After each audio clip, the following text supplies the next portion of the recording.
Comment se protéger du soleil? Si vous allez à la mer en été ou si vous planifiez un programme d'excursion, c'est bien. Mais n'oubliez pas le soleil brûlant. Même les jours nuageux, votre peau peut être très endommagée par les rayons ultraviolets. Comment se protéger du soleil, ne pas s'épuiser et que faire si cela se produisait encore? Lisez notre guide. Quel est le danger d'être au soleil? Tout le monde veut revenir de vacances avec un beau bronzage. Mais tout le monde ne sait pas qu'en plus d'une teinte dorée, la peau acquiert un certain nombre de dommages qui finissent par se manifester sous la forme de rides, d'édèmes, de microtraumatismes et de tumeurs malignes. Notre peau est endommagée par les rayons ultraviolets dont la principale source est le soleil. Comment protéger sa peau du soleil? Le lien entre coup de soleil et mélanome a déjà été prouvé par des scientifiques. Ils sont en tandem étroit. Des équipements modernes et des équipements innovants vous permettent de mesurer l'intensité du rayonnement avec une grande précision dans chaque cas. En tout lieu et à tout moment. Il est d'usage de se concentrer sur les indicateurs de l'indice ultraviolet, qui indique sa force. L'échelle est conçue pour une plage de 1 à 11+. Plus les données numériques sont élevées, plus les brûlures peuvent être graves, pouvant aller jusqu'à des lésions de la peau et la formation de cloques d'eau, qui implique un traitement long et difficile. Après des irradiations répétées, des tumeurs malignes se développent souvent. Par conséquent, il est logique de réfléchir en temps opportun à la manière de prendre correctement soin de votre peau. Vêtements pour se protéger du soleil. Tout d'abord, les articles de garde-robe protègent la peau des rayons ultraviolets.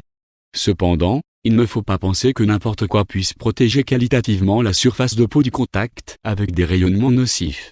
Lors du choix, il est très important de faire attention non pas tant au modèle, à la confection, à la couleur et aux autres signes extérieurs, mais aux matériaux, c'est-à-dire à la qualité du tissu, bien que le premier soit important.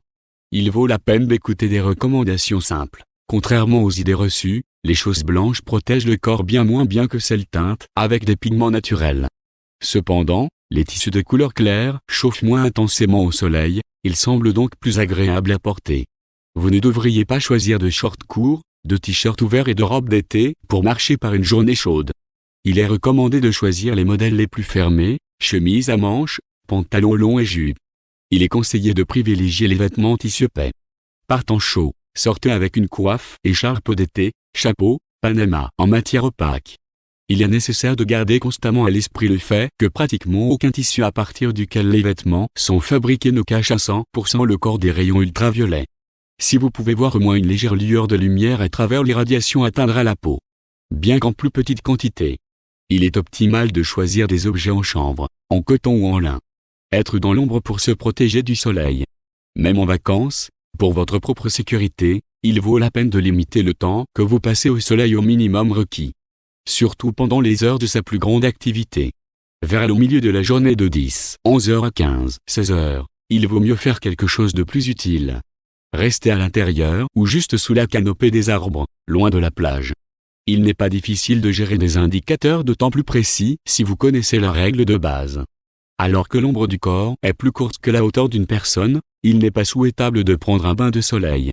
Mais si elle est sensiblement allongée, l'intensité du rayonnement a diminué. S'asseoir sous un parasol au bord de l'eau est loin d'être la meilleure idée. Car plus de 80% des rayons peuvent être réfléchis par le sable et atteindre la surface de la peau sans aucun problème. Des lunettes de soleil. En cachant votre peau des rayonnements nocifs, vous devez également vous souvenir d'une protection oculaire de haute qualité.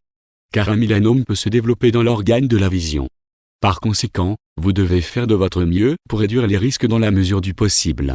Il faut comprendre que de vrais verres doivent être installés sur les montures, et pas seulement du plastique teinté, qui ne retient rien du tout et ne protège rien. Il est préférable d'acheter des lunettes de soleil dans des magasins d'optique de marque, bien testés et bien connus.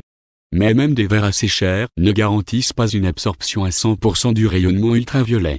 Cet indicateur est généralement indiqué dans les documents d'accompagnement pour un produit de qualité. Eh bien, si 95-98% est retardé, le modèle doit être pris avec de grandes lunettes qui cachent le plus possible la surface du visage, et pas seulement les yeux. Protection solaire.